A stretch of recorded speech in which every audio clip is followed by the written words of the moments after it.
est-ce que le système éducatif actuel de notre pays, est-ce que ce système-là permet à la fin de la formation d'avoir des apprenants qui sont aptes à faire face aux défis majeurs de notre époque?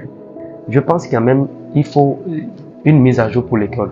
Maintenant, je ne sais pas pourquoi on persiste toujours dans ce système-là. Je ne sais pas pourquoi on continue toujours dans ce système. Ce système-là est un système obsolète, un système dépassé, un système aujourd'hui que même à la fin de la formation, les enfants n'arrivent pas à avoir les outils en termes de compétences qu'il faut pour pouvoir savoir faire quelque chose. Il y a tellement de filières aujourd'hui dans nos universités qui, pour moi, sont des filières, je ne dirais pas des filières inutiles, mais des filières qu'on peut peut-être trouver un moyen de refaire les choses. Je ne veux pas blesser quelqu'un. Un exemple très simple. Prenons par exemple l'anglais. L'anglais, c'est une langue très importante pour les affaires. Et celui qui veut progresser à l'international a l'obligation de maîtriser l'anglais, de savoir parler l'anglais, de savoir communiquer en anglais.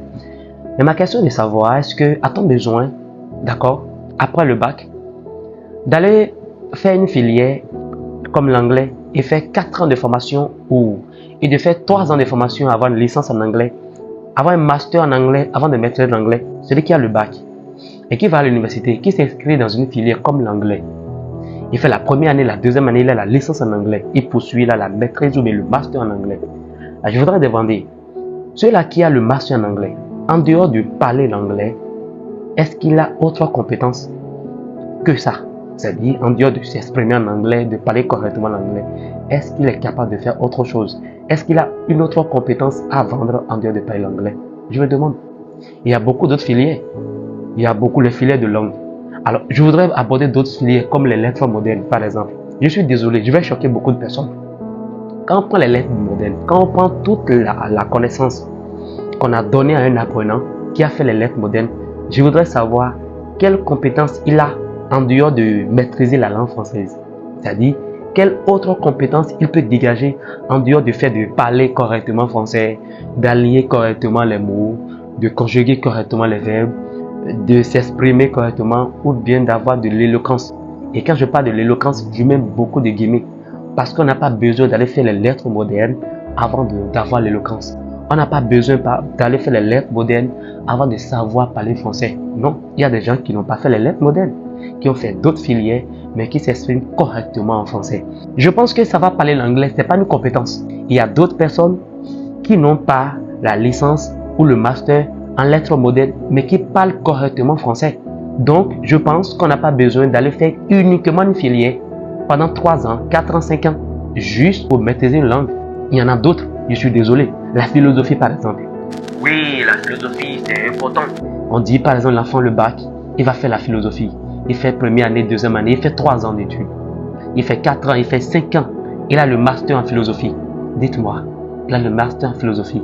Et après avoir eu le master en philosophie, il devient quoi?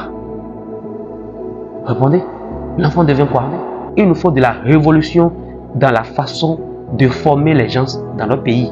Sinon, jusqu'à aujourd'hui, je pense très clairement qu'on perd beaucoup de temps à former des enfants dans des filières qui, après formation, ne leur servent à rien.